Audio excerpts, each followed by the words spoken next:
Galera, beleza? Hoje eu vim fazer o vídeo aqui pra vocês desse Goku Deus Super Saiyajin aqui, né? Customizado. Se vocês têm desse boneco, sabe qual coleção que é. Então, vou começar pelas articulações dele, né? Aqui pra vocês. Eu vou começar pela articulação. Então vamos lá, né? Aqui, ó.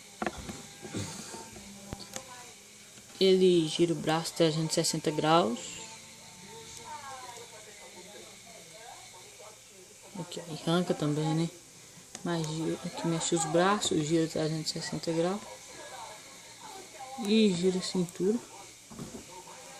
Essas são as únicas articulações dele. Ele arranca o coletinho e fica assim. Opa.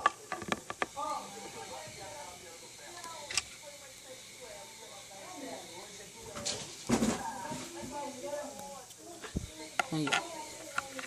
Ele fica assim.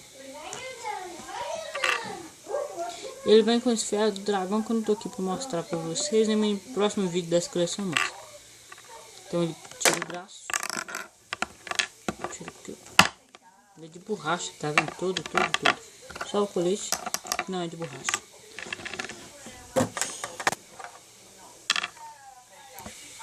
Então, tá.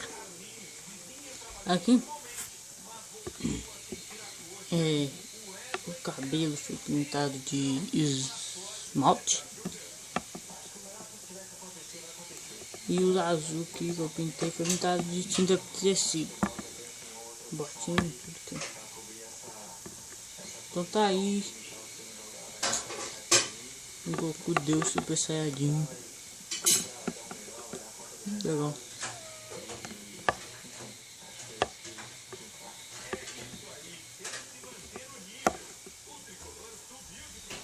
Tchau.